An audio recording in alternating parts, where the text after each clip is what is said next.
By late summer, a patio pepper can look like 3 different plants at once.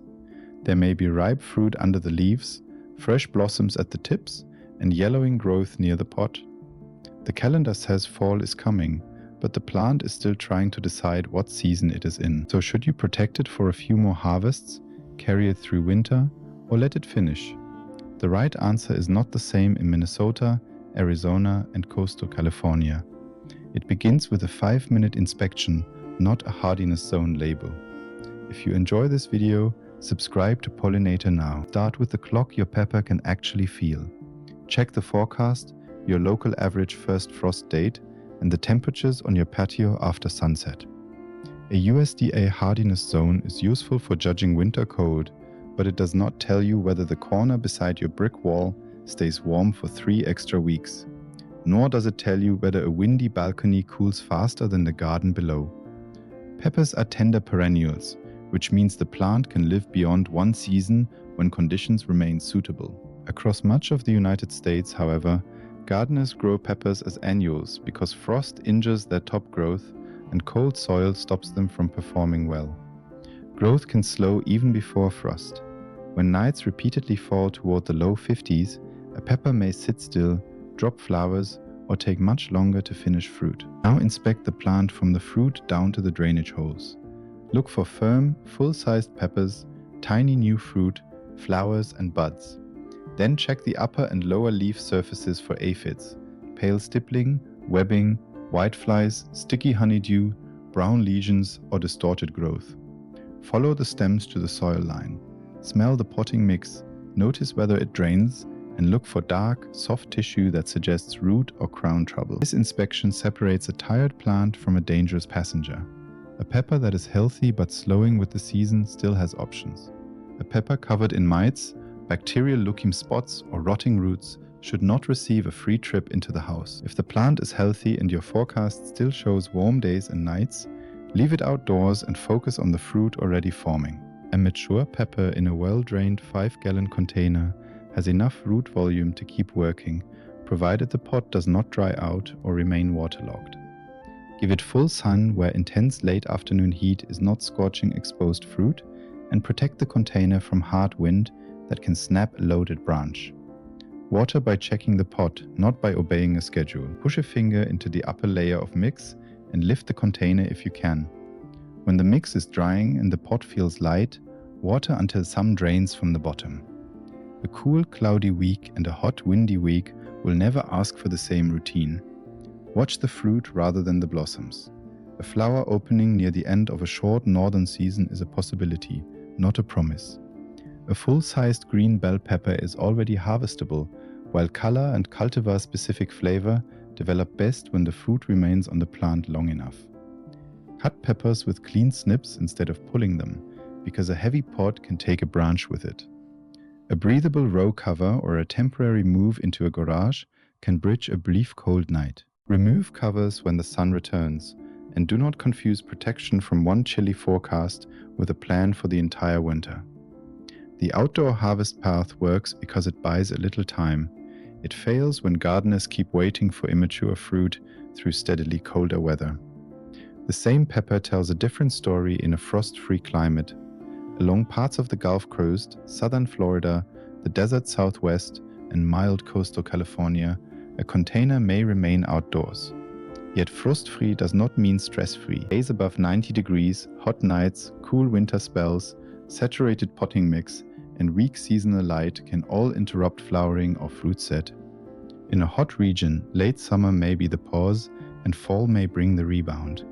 In a wet, mild winter, moving the pot under an eave may matter more than moving it indoors. The second future begins with a harder question. Is this particular pepper worth the indoor space? A favorite chile that took months to mature, a compact plant that stayed healthy, or an unusual cultivar you want to keep is a reasonable candidate. A common pepper that struggled all season, carries recurring disease, or can be replaced easily next spring is not automatically valuable because it is alive. Overwintering should preserve a good plant, not turn a weak one into a household project. Before the first damaging cold, harvest the usable fruit and move the candidate away from your other plants for inspection. Wash dust and loose insects from the foliage with water. Clean the outside, rim and bottom of the pot. Remove dead leaves and damaged tissue, but do not assume the plant needs to be stripped to bare sticks. Prune only enough to remove trouble and fit the space. Severe pruning is not a magic switch for dormancy, and a weak plant does not become stronger because more of it was cut away. Keep the pepper isolated for roughly 2 to 3 weeks. A separate bright room, enclosed porch, or other plant-free area is more useful than placing it immediately among herbs and houseplants. Check leaf undersides, stem joints, new growth, the soil surface and sticky traps. Aphids, mites, whiteflies and fungus gnats are far easier to address before they spread through a warm house without outdoor predators. Start with physical control when possible. A firm spray of water can remove many soft-bodied insects. If a pesticide becomes necessary, the label must allow the product on the edible crop, for the pest you identified, and at the indoor site where you intend to use it. An outdoor garden spray does not become an indoor treatment because the pepper moved inside. If this kind of climate-aware container gardening is useful, subscribe to Pollinator. We build small space growing plans around the conditions you actually have. Once the quarantine period is clear, choose what winter success will mean. Keeping the plant alive in low growth is a different goal from producing peppers beside a window. A bright south or west-facing window may maintain the plant, but ordinary winter glass delivers far less light than a summer patio. Active flowering and fruiting usually demand strong supplemental light, warmth, and closer management. If you cannot provide that, aim for survival rather than a January harvest. Place the pot away from furnace vents, cold drafts, and icy window glass. Some leaf yellowing or drop can follow the abrupt move into weaker light. That alone is not proof the plant is dying. Watch the stems and new growth, then judge the moisture before reaching for the watering can. Indoor winter growth is slower, so the pepper normally uses less water. Let the upper mix dry slightly, then water thoroughly and empty the saucer. Do not leave the roots standing in water. Constantly wet mix encourages root problems and fungus gnats, while a rigid weekly drink can be too much in December and too little near a bright window in March. The same restraint applies to fertilizer. A low-growth pepper in weak winter light does not need an automatic dose of bone meal or a high nitrogen push. Extra fertilizer cannot replace light, and salts can accumulate in a container whose roots are barely active. Wait for clear new growth, then follow a fertilizer label appropriate for edible container plants if feeding is needed. This is where overwintering earns or loses its value. A healthy stem with quiet buds in February can be a success. A pest-ridden plant demanding weekly treatments has failed the original test, even if it remains technically alive. That leads to the third future, and it is not a defeat. Retiring a pepper can protect every other plant in your home and clear space for a better crop next season. Choose this path when disease is spreading, insects keep returning after isolation, roots smell sour or remain wet, the cultivar performed poorly in your conditions, or the only available winter location is dark and hot. Take the final harvest first. Full-sized green peppers can be used even if they never reached their mature color, but a harvested pepper will not finish as it would on a healthy plant in warm sun. Wear gloves when handling hot chiles and avoid touching your eyes. Cut the fruit cleanly, then remove the plant. Healthy plant material may be composted where local guidance allows. Badly diseased or heavily infested material is better discarded so the same problem does not wait in the pot for spring. Clean the container and do not save a soggy, diseased root ball merely because the potting mix looks reusable. For the pepper that makes it through winter, spring is not a sudden return to the patio. Wait until frost danger has passed and nighttime temperatures are reliably warm.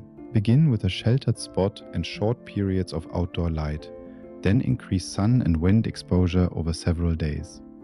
A plant that survived winter glass can still scorch if it moves directly into a full afternoon sun. Only after active growth resumes should normal watering and feeding increase.